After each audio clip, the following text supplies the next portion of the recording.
కెనడాలో ఉన్న తెలుగు ప్రేక్షకులందరికీ నమస్కారం.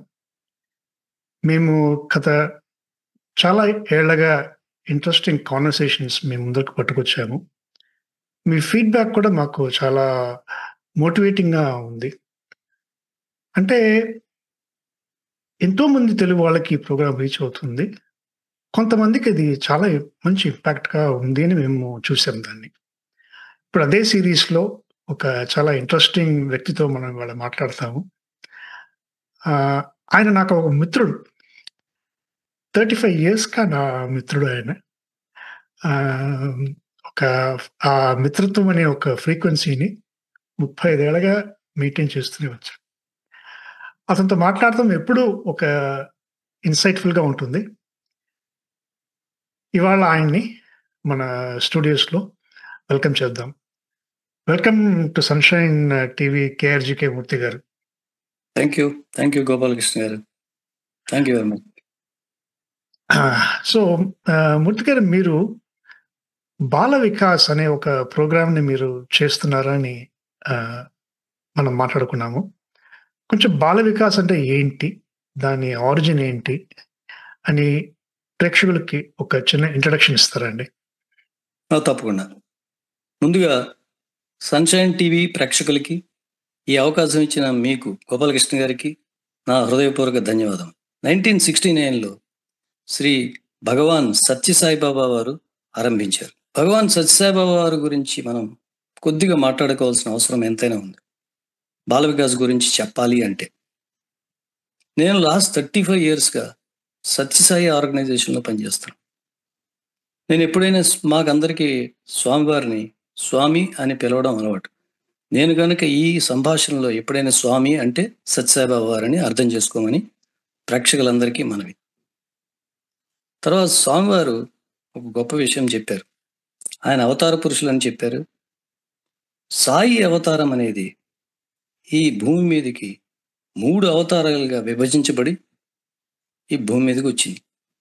అందులో మొదటిది షిరిడి సాయి అవతారం, రెండోది సత్యసాయి అవతారం, మూడోది ప్రేమ సాయి అవతారం. ఈ 3 అవతారాలు ఈ భూమి మీదకి విడివిడిగా వచ్చాయి, వరుసగా వచ్చాయి. ఈ ఫస్ట్ అవతారం షిరిడి సాయిబాబా అవతారం 1918లో ఆయన పరమపదించే ముందు, పరమపదించడం అంటే మరి గ్రాంధిక భాష అయిపోతుంది, చనిపోయేటప్పుడు. ఎందుకంటే పెద్ద మహానుభావులని ఆ రకంగానే వాడక భాషది. సో పరమపదించేటప్పుడు స్వామివారు ఏం చెప్పారంటే, నేను దక్షిణ భారతదేశంలో మళ్ళీ 8 సంవత్సరాల తర్వాత మళ్ళీ జన్మించబోతున్నాను అని చెప్పారు. స్వామివారు 1918లో తనువు చాలిచ్చారు. తర్వాత 1926లో సత్యసాయిబాబా వారు పుట్టపర్తి అనే కుగ్రామంలో ఆంధ్రప్రదేశ్ స్టేట్లో పుట్టారు. కానీ స్వామివారు పుట్టినప్పుడు ఆయన సత్యసాయిబాబా అని షిరిడి సాయిబాబా అని ఎవరికీ తెలియదు. సో వాళ్ళ తల్లిదండ్రులు ఆయనకి సత్యనారాయణ రాజు అని పేరు పెట్టారు. అందరూ వాడుక భాషలో సత్యం సత్యం అని పిలిచేవారు. స్వామివారు 14 ఏళ్ళు వచ్చేంత వరకు పుట్టపర్తి గ్రామంలోను చుట్టుపక్కల గ్రామాల్లోనూ చాలా మహిమలు చేశారు. కానీ 14 ఏళ్ళు వచ్చిన తర్వాత సడన్గా ఆయన ఆ గ్రామంలో ఒక రాతిబండ మీద కూర్చుని భక్తులందరినీ పిలిచి ఒక అనౌన్స్మెంట్ చేశారు, ఒక ప్రకటన చేశారు. ఏమిటి ఆ ప్రకటన అంటే, నేనే పూర్వ అవతారంలో షిరిడి సాయిబాబాని, ఈ రోజు నుంచి నేను సత్య సాయిబాబా అని పిలువబడతాను. సో అని అక్కడున్న ఆయనకి చేతిలో ఉన్న పూలు తీసుకుని ఇలా విసిరారు. ఆయన విసరగానే అవన్నీ షిరిడి సాయిబాబా అనే అక్షరాలుగా రూపొందాయి. అయిపోయిన తర్వాత స్వామివారు ఏమన్నారంటే, ఫోటోగ్రాఫర్ని ఫోటో తీయన్నారు. ఫోటో తీస్తే షిరిడి సాయిబాబా విగ్రహం స్వామివారి పాదాల కింద కనపడింది. ఇప్పటికీ ఆ ఫోటో ఉంది. సో షిరిడి సాయిబాబా అక్షరాలుగా ఫామ్ అవ్వడం, షిరిడి సాయిబాబా విగ్రహం కనపడడం, ఆ రోజు నుంచి స్వామివారు సత్య సాయిబాబాగా ప్రసిద్ధికి ఎక్కారు. So at the age of 14 ఆయన అవతార ప్రకటన చేశారు. ఇప్పుడు మనకి షిరిడి సాయిబాబాయే సత్య సాయిబాబాగా అవతరించారని రూఢిగా తెలిసింది. తర్వాత ఏమైందంటే స్వామివారు ఎన్నో కోట్ల మహిమలు చేశారు. కోట్లు అంటున్నానంటే ఏమాత్రం ఎగ్జాజరేషన్ కానే కాదు. స్వామివారు పుట్టపర్తిలో స్థిరపడి ప్రశాంతి నిలయం అనే గొప్ప మందిరం కట్టించారు. కట్టించి స్వామివారు ఎన్నో మహిమలు చేశారని ఇందాక మీకు చెప్పాను. ఆ మహిమల్లో భాగంగా ఫస్ట్ ది మెటీరియలైజేషన్స్. మీరు యూట్యూబ్‌లో కొట్టినా తెలుస్తుంది. సత్యసాయిబాబా మెటీరియలైజేషన్స్ అని కొడితే తెలుస్తుంది మీకు. మెటీరియలైజేషన్ అంటే సృష్టించడం. స్వామివారు ఎన్నో చేతితోటి సృష్టించేవారు. స్వామివారు ప్రాక్టీస్ ఎలా ఉండేదంటే ఏదైనా సృష్టించాలంటే చేతితోటి ఇలా అనేవాళ్ళు. హస్తచాలనం అంటారు మనం పూర్తి గ్రాంథిక భాషలో అంటే. ఆయన అనుకున్నది, ఆయన సంకల్పించింది, ఆయన అనుకున్నది చేతిలోకి వచ్చేసేది. అలాగే భక్తుల కోసం ఎన్నో బంగారు ఉంగరాలు, ఎన్నో బంగారు చైన్స్, శివలింగాలు, విభూతి, అలాంటి మంగళసూత్రాలు ఎన్నో సృష్టించారు. అంతు లేదు వాటికి. భక్తుల కోసం సృష్టించి భక్తులకు ఇచ్చేసేవాళ్ళు. తర్వాత ఈ మహిమలు చేయడమే కాకుండా స్వామివారు ఇంకా గొప్ప మహిమలు చేసేవారు. ఏమిట్రా అంటే స్వామివారు ఎంతో మందికి వ్యాధి నివారణ గావించేవారు. మిమ్మల్ని ఇంటరప్ట్ చేస్తున్నాను అనుకోవద్దు. బట్ ఒక మంచి ఇంట్రడక్షన్ ఇచ్చారు. అసలు ఎందుకంటే అండి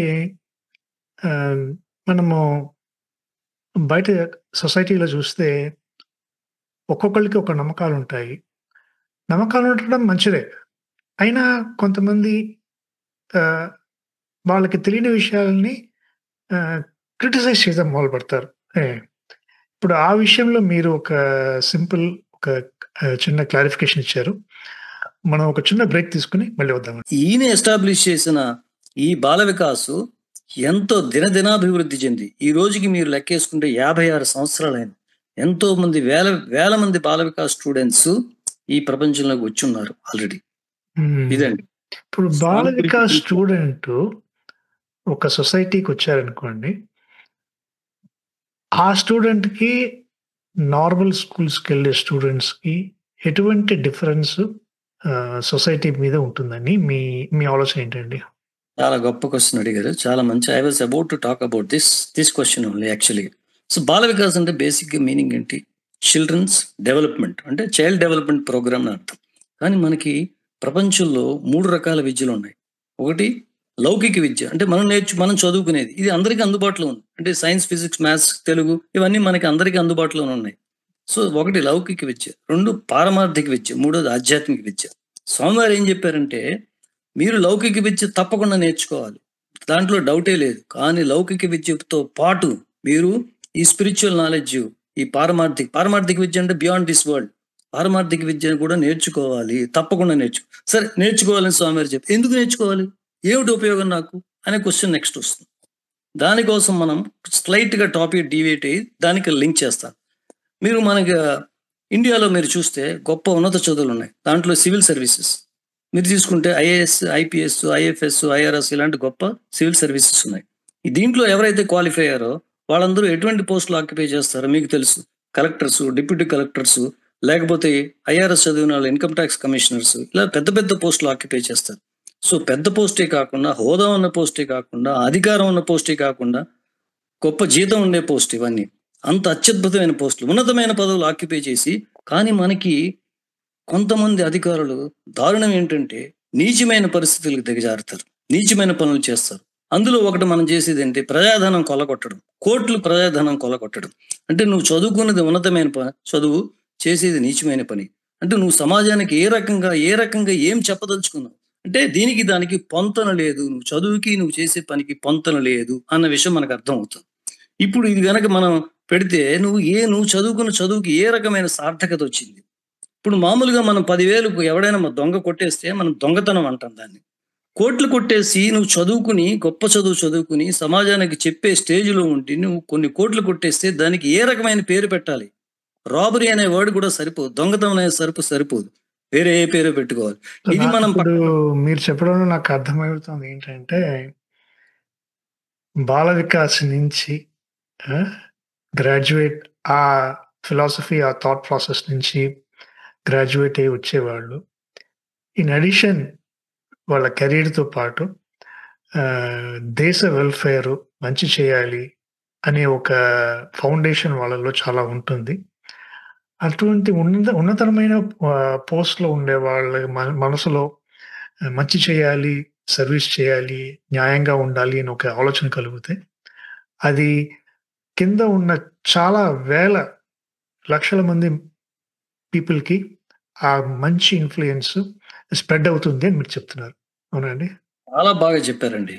అంటే పాయింట్ మీరు క్యాచ్ చేశారు. కానీ యాక్చువల్‌గా ఇంకొక రీజన్ ఉంది యాక్చువల్‌గా. మీరు మళ్ళీ ఆ ఐఏఎస్ ఆఫీసర్స్ ఎపిసోడ్స్‌ని పక్కన పెడితే గనక, మీరు రోడ్డు మీద ఎళ్తుంటే మనం ఎంతోమంది ముష్టివాళ్ళని చూస్తుంటాం. ఒకడికి కాళ్ళుండవు, ఒకడికి కళ్ళుండవు, ఒకడికి చెవుండదు, ఒకడికి కళ్ళుండవు. తర్వాత ఎన్ని రకాల దీనావస్థలో ఉంటారు. అడుక్కుంటూ ఉంటారు లిటరల్‌గా. ఇటువంటి దుర్భరమైన పరిస్థితుల్లో బతుకుతుంటారు. ఎందుకు ఈ రకమైన పరిస్థితొచ్చింది? స్వామివారు ఏం చెప్పారంటే, వాళ్ళు చేసిన పాపాలకి ఈరోజు ఫలితం అనుభవిస్తున్నారు అని చెప్పారు. సో, మనకి పాపం చేస్తే దుఃఖం వస్తుందన్న విషయం ఇక్కడ ఎస్టాబ్లిష్ అయింది. తర్వాత మనం ఇదే సమాజంలో ఎంతోమంది గొప్పవాళ్ళని చూస్తుంటాం. ఎంతోమంది రిచ్ పీపుల్‌ని చూస్తుంటాం. ఎంతో ఆనందంగా గడుపుతుంటారు. వీళ్ళెందుకు అలా ఉన్నారంటే, వీళ్ళందరూ చేసిన అద్భుతమైన పుణ్య కార్యక్రమాల వల్ల ఆ ఫలితం అనుభవిస్తూ ఇలా ఉన్నారు. సో, మనకి తెలిసిందేమిటి? పుణ్యం చేస్తే మనకు సుఖం వస్తుంది. పాపం చేస్తే దుఃఖం వస్తుంది అనే విషయం మనకి ఎస్టాబ్లిష్ అయింది ఇప్పుడు. సో, మన పిల్లలు మన బాల వికాస్‌లో చేరి మనవాళ్ళు ఎప్పుడూ పుణ్యకార్యాలే చేసి, ఏ రకమైన పాపకార్యానికి వెళ్ళకుండా ఉంటే గనక వాళ్ళు సుఖశాంతులతో ఉంటారు. ప్రతి పేరెంట్ కోరుకునేది సుఖశాంతులే. కానీ ఈ నెక్స్ట్ లింక్ చేస్తున్నాను చూడండి మీరు. ఇదే ఐఏఎస్ ఆఫీసర్‌కి ఈ విషయం తెలీదా? వాడికి ఒక్క విషయం తెలుసు. ఐఏఎస్ ఆఫీసర్‌కి ఒక్క విషయం తెలుసు. నేను చేసేది తప్పు అని వాళ్ళ అంతరాత్మ చెప్తుంది. నేను చేసేది తప్పు అని చెప్పినా కూడా వాళ్ళు వినరు. కారణం ఏంటంటే వాళ్ళకి తర్వాత ఎటువంటి భయంకరమైన శిక్షలు అనుభవించాల్సి వస్తుందో వాళ్ళకి తెలియదు. బాబా వారు ఏం చెప్పారంటే గొప్ప స్టేట్మెంట్ ఇచ్చారు ఈ విషయంలోను. కొంతమంది కొన్ని పాపాలకి ఎటువంటి భయానకమైన శిక్షలు అనుభవించాల్సి వస్తుందో తెలిస్తే గనక ఆ పాపాలు చేయరన్నారు. సేమ్ ఇప్పుడు మీకు అన్వయించుకుంటే గనక వాళ్ళు తప్పు చేస్తున్నామని తెలుస్తుంది కానీ వాళ్ళ భయంకరమైన శిక్షలు వస్తుంది అనే విషయం వాళ్ళకి తెలియదు. ఇక్కడ మనకి బాల వికాస్ స్టూడెంట్స్ వాళ్ళకి మనకి తేడా తెలిసిపోతుంది. మనం ఎప్పుడైతే పిల్లలు బాల వికాస్‌లో చేరతారో వాళ్ళ చేత పుణ్య కార్యక్రమాలు చేయిస్తాం. పాపాలు చేయకుండా చేస్తాం. దానివల్ల వాళ్ళు సుఖశాంతులతో వర్ధిల్లుతారు. ప్రపంచానికి ఉపయోగపడతారు. దేశ సేవ చేస్తారు. స్వామి చెప్పినట్టు సమాజ సేవ చేస్తారు. చాలా బాగా చెప్పారు. ఇప్పుడు ఇందాక మీరు చెప్పిన దాంట్లో ఒక లైను చాలా పవర్‌ఫుల్. ప్రతి ఒక్క తల్లిదండ్రులు కోరుకునేది వాళ్ళ పిల్లల క్షేమం అనే ఒక విషయాన్ని దాన్నీను ఈ ఎర్లీ ఇన్ లైఫ్‌లో బాల వికాస్ లాంటి ఇన్‌స్టిట్యూషన్స్‌లో వాళ్ళకి ఆ ఫౌండేషన్ పడటం అనేది ఎంత ఇంపార్టెంటో, ఎంత ప్రాక్టికల్ అయిన విషయమో అని మీరు హైలైట్ చేశారు. ఒక చిన్న బ్రేక్ తీసుకుందాం. మళ్ళీ వద్దామండి. బ్యాక్ మూర్తి గారు మీరు చాలా పాజిటివ్‌గా ఎంత ఒక డీప్ అయిన విషయాన్ని అంటే అందరూ తీసి పడేస్తారు. మంచిగా ఉండాలి, పాజిటివ్‌గా ఉండాలి, మంచి పనులు చేయాలి. ఇటువంటి విషయాన్ని ఈ కలియుగం డైరెక్షన్‌లో అందరూ తీసి పడేస్తారు. అయినా మీరు దాన్ని స్టాప్ చేసి, కాదు అది కూడా ఇంపార్టెంటు అనే ఒక మార్గంలో మీరు మాట్లాడుతున్నారు. So, in continuation of that అండి, ఇప్పుడు బాల వికాస్‌కొస్తే ఆహ్, what can the students expect అండి? కొంచెం బ్రీఫ్‌గా చెప్తారా ప్లీజ్? అబ్సల్యూట్‌లీ. మనం చేయాల్సింది ఏంటంటే మన పిల్లలకి ఎట్టి పరిస్థితుల్లోనూ పాపకార్యం చేయకూడదు అని చెప్పాలి. ఏది పాపం, ఏది పుణ్యం అన్న విషయం మనం తెలుసుకుంటే ఇలాంటి గొప్ప గొప్ప విషయాలు స్వామివారు బాల వికాస్ సిలబస్‌లో దాంట్లో చొప్పించారు. ఆ విషయాలన్నీ వాళ్ళు తెలుసుకోవడానికి 7, 8 సంవత్సరాలు పడుతుంది బాల వికాస్ క్లాస్ అంటే. 7, 8 సంవత్సరాల కోర్స్ అది. ఎన్నో అత్యద్భుతమైన విషయాలు. స్వామివారు బాల వికాస్ అని పేరు పెట్టారండి. యాక్చువల్‌గా పెద్దల వికాస్ అని కూడా పేరు పెట్టొచ్చు. అంటే ఎందుకంటే బాల ఎంతో వికాస్ మందికి అంటే విషయం తెలీదు. అక్కడికెళ్ళి చదువుకోవాలా? లేకపోతే ఇది ఆన్‌లైన్ ఇదా? ఆన్‌లైన్ అండి. ఇప్పుడు మనం కెనడాలో వచ్చి చెప్పలేం కదా! ఇప్పుడు నేను యూఎస్ వచ్చాను. యూఎస్‌లో ఉన్నాను. నేను బాల వికాస్ టీచర్‌గా లాస్ట్ 2 ½ ఇయర్స్‌గా మా ఊళ్ళో నెల్లూరులో చెప్తున్నాను. చాలా మందికి ఆల్‌మోస్ట్ 25 మంది చిల్డ్రన్ దీనికి ఎక్స్‌పోజ్ అయ్యున్నారు. వాళ్ళు ఎన్నో అత్యద్భుతమైన విషయాలు నేర్చుకున్నారు. హ్మ్. వాళ్ళకి ఎంతో ఉపయోగపడుతుంది మరి భవిష్యత్తులో. ఆన్‌లైన్ అంటే వారానికి ఎన్ని అవర్స్ స్పెండ్ చేయాల్సొస్తుంది? వారానికి 1 అవర్ అండి. అది కూడా సండే మాత్రమే. వారానికి 1 అవర్ సండే మాత్రమే. ఆ! సండే మరి మాత్రమే. ప్రస్తుతానికి కెనడాలో బాల వికాస్ క్లాసెస్ జరుగుతున్నాయా? అటువంటి ఒక సెటప్ ఉన్నదా? దాని గురించి ఏమైనా చెప్తారా అండి? కెనడాలో బాల వికాస్ ఉన్నదా లేదా అన్న విషయం నాకు తెలీదు సార్. హ్మ్. అది హ్మ్. విషయం మీరు కనుక్కోండి. ఎంతమంది బాల వికాస్ క్లాస్ తీసుకుంటున్నారో అన్న విషయం కనుక్కోండి. ఒకసారి హ్మ్. కనుక్కోండి. లేకపోతే నేను బాల వికాస్ క్లాస్ ఆన్‌లైన్‌లో తీసుకోవడానికి నేను రెడీగా ఉన్నాను. హ్మ్. హ్మ్. ఎందుకంటే స్వామివారు ఏం చెప్పారంటే, సో నువ్వు నా టీచింగ్స్ నువ్వు నా గురించి చెప్పాల్సిన అవసరం లేదు. బట్ నా టీచింగ్స్ నువ్వు ప్రజలకి సందేశ వ్యాప్తి చేయాల్సిన అవసరం ఎంతైనా ఉంది. Everything is free of cost. ఇక్కడ ఏంటంటే ఇంకోటేంటంటే ఎందుకంటే ఆ పాయింట్ అడుగుదాం అనుకున్నాను. ఇక్కడ ఇక్కడ నేను చూసానండి.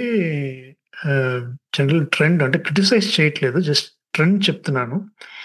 ఒక ఎక్స్‌పెన్సివ్ ప్రైవేట్ కోచింగ్‌కెళ్తారు. ఫర్ ఎగ్జాంపుల్ టెన్నిస్ కోచింగ్ అనో, లేకపోతే స్పోర్ట్స్ కోచింగ్ అనో, స్విమ్మింగ్ కోచింగ్ అనో వెళ్తారు. తప్పులేదు. It's very good. అంటే పేరెంట్స్‌కి వాళ్ళకి వాళ్ళు వాళ్ళకి ఆ ఫెసిలిటీస్ లేదు. వాళ్ళ పిల్లలకి ఇక్కడ ఉంది. ఫుల్‌గా చేయించాలని వెళ్తారు. It's very good. But at the same time ఒక పక్క ఏమో పెద్ద అమౌంట్‌లో ఖర్చు పెట్టడానికి రెడీగా ఉంటారు. ఇటువంటి విషయాలకి ఖర్చు పెట్టడానికి కొంచెం వెనకాడతారు. ఇటువంటి సిట్యుయేషన్‌లో మీరు చెప్తున్నారు ఫ్రీ అని చెప్తున్నారు మరి. మరి ఇది వాళ్ళకి డబ్బులు ఖర్చు పెట్టి అలవాటైపోయిన వాళ్ళకి మీరు ఫ్రీ అంటే వాళ్ళకిది ఎక్కుతుందా? వాళ్ళకి ఈ వాల్యూ తెలుస్తుందా? చాలా భలే క్వెషన్ అడిగారండి. నిజంగా చాలా ఇన్‌సైట్‌ఫుల్ క్వెషన్ ఇది. And it is very difficult to answer this question also. ఎందుకంటే నేనే కొన్ని సార్లు ఈ రకంగా ఫీల్ అయ్యాను. కానీ మన స్వామి పాలిసీ మనం ఫాలో కావాల్సిన అవసరం మనకు ఎంతైనా ఉంది. ఇక్కడ నేను డబ్బులు పెట్టి జనాల చేత చేయించానంటే కమర్షియల్ యాంగిల్ ఇప్పుడు భక్తిలో గాని, మనం సమాజం విషయంలో గాని కమర్షియల్ యాంగిల్ అనేది ఉండకూడదని స్వామి ఎన్నో సార్లు చెప్పారు. కమర్షియాలిటీ ఉండకూడదు. సో మేము ఆ ప్రిన్సిపల్స్ ఫాలో అవుతాం. కానీ ఏం చేస్తామంటే మీ చేత ఖర్చు పెట్టించి గొప్ప కార్యాలు, పుణ్య కార్యాలు మీ చేత పార్టిసిపేట్ చేస్తాం గానీ డబ్బులు తీసుకోం. ఈ విషయంలో మాత్రం కాంప్రమైజ్ లేదండి. వాళ్ళు హ్మ్. ఎలా నేను అన్నాను కూడా. అరే మీరు ఒక్కొక్కసారి ఏమవుతుంది నాకు చాలా ప్రాబ్లమ్స్ నేను బాల వికాస్ క్లాసెస్ కండక్ట్ చేస్తున్నప్పుడు ఫేస్ చేస్తాను. ఎలా చేస్తానంటే సార్ ఈరోజు మా అబ్బాయికి జ్వరం అండి. తలనొప్పి అండి. ఎందుకు రారండి అంటుంది. తలనొప్పి అయితే ఇంట్లో కూర్చొని ఏం చేస్తాడన్న? అంటే యూట్యూబ్ అది చూసే బదులు ఇక్కడే కూర్చోవచ్చు కదా! అన్నా. నెక్స్ట్ క్వెషన్ నెక్స్ట్ ఇంకోళ్ళు ఏం చేస్తారు? ఫోన్ చేస్తారు. అడుగుతారు. సార్ ఈరోజు మా అబ్బాయికి ట్యూషన్ ఉంది. So that means you prefer tuition to Bala Vikas. Tuition రోజు ఉంటుంది. బాల వికాస్ వీక్లీ వన్సే ఉంటుంది. సో బాల వికాస్‌లో వచ్చే పుణ్యం గురించి మనం తెలిసి చెప్పగలిగితే వాళ్ళకి దాని యొక్క ఇంపార్టెన్స్ నాకు వాళ్ళకి చెప్పడానికి ఆల్‌మోస్ట్ 2 ఇయర్స్ పట్టింది. వాళ్ళు స్టిల్ ఇంకా రియలైజ్ చేయరు. బట్ మనం పట్టు వదలకుండా చేయాలి. ఎందుకంటే మనం సమాజం యొక్క ఏదో రకంగా అట్‌లీస్ట్ ఒక్క మనిషిని the biggest miracle I perform is bringing transformation in people అన్నారు స్వామి. సో ఆ హ్మ్. రకమైన ట్రాన్స్‌ఫర్మేషన్ మనం ఒక్కళ్ళలో తీసుకునే సక్సెస్ అయితే గనక మనం భగవంతుడికి చేరవుతాం. ఆయన ఇంప్రెషన్ గెయిన్ చేస్తాం. మన ఓన్లీ సోల్ ఎయిమ్ ఏంటంటే దేవుడి ఇంప్రెషన్ మనం గెయిన్ చేయాలి. అదొకటే ఎయిమ్. ఇంకేమి లేదు ఇక్కడ. చాలా బ్యూటిఫుల్ అండి. చాలా, చాలా, చాలా ఇన్‌స్పైరింగ్. ఎందుకంటే ఇన్‌స్పైరింగ్ కన్నా రిఫ్రెషింగ్‌గా ఉంది. రిఫ్రెషింగ్ ఏ కాంటెక్స్ట్ అంటే, అంటే ఐయామ్ రిపీటింగ్ మై సెల్ఫ్ అనుకోండి.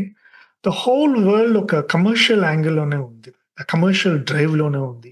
ఆ అంటే డబ్బు, ఊ అంటే డబ్బు. అంతా దాని మీదే సెంటర్ అయ్యి ఉంది. అలా ఉన్నప్పుడు ఈ డబ్బు ఈజ్ ఇంపార్టెంట్.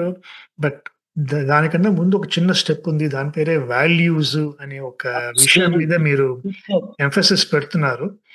ఇది ఈ షో కెనడాలో చాలా మంది చూస్తారండి. బట్ నేననుకోవటం చూసిన వాళ్ళు కొంతమందికైనా ఇది కొంచెం బాగా రెసొనేట్ అవుతుంది అని నాకు ఒక based on my past shows ఫీడ్‌బ్యాక్‌లో నాకు అనిపిస్తోంది. ఈ విషయం గురించి ఇంకా మాట్లాడుకోవడం చాలా విషయాలున్నాయి నాకు తెలుసు. పర్సనల్లీ నేను మీతో మాట్లాడితే గంటల సేపు నేను మాట్లాడతాను. బట్ ఈ చిన్న బ్రీఫ్ షో ద్వారా మా కెనడాలో ఉన్న హ్మ్, బహుశా మీరు చెప్పినట్టు బాల వికాస్ చాలా మంది చేస్తున్నారేమో నాకు తెలీదు కనుక్కోవాలి.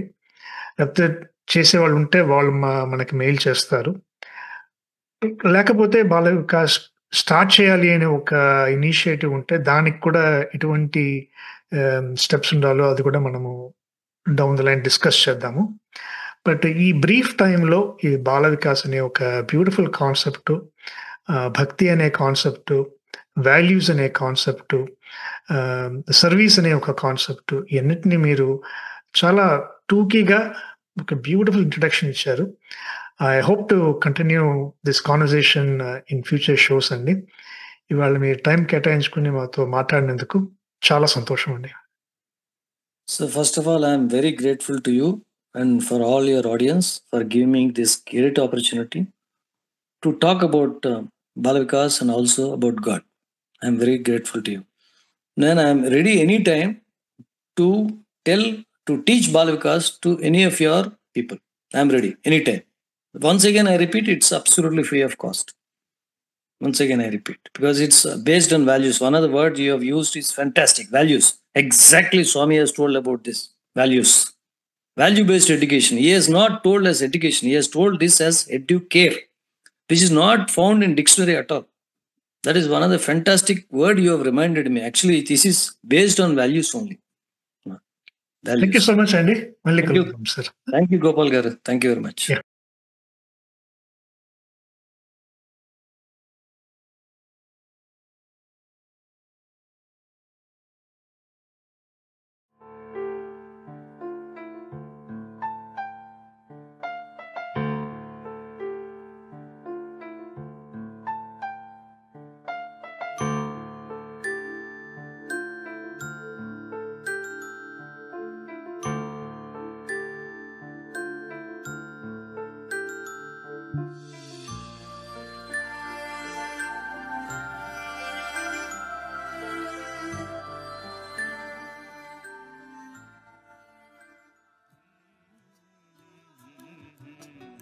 Dear Lord, we are deeply grateful for blessing us with this precious little child. However, we are also worried on how best to raise our child in today's world. We pray to you to show us the path to bring up our child with sterling character and devotion in these trying times.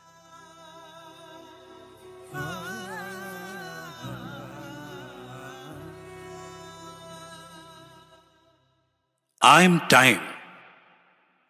I am boundless, existing long before you and persisting long after in my own mysterious ways.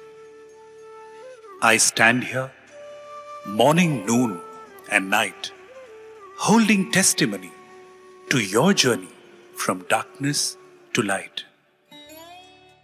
I am the onlooker as one laughs while another cries, as one is born while another dies. But nothing affects me, for I am but a silent witness. I am the eternal storyteller.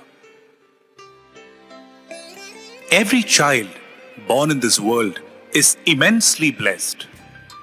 The Creator of the universe has bestowed upon humanity a precious boon. Listen to the story as I narrate the remarkable journey of this boon that has transformed millions of lives along its path. In 1969, Bhagwan Sri Satya Sai Baba sowed the seeds to nurture and develop human values in children through the Sri Satya Sai Bala Vihar.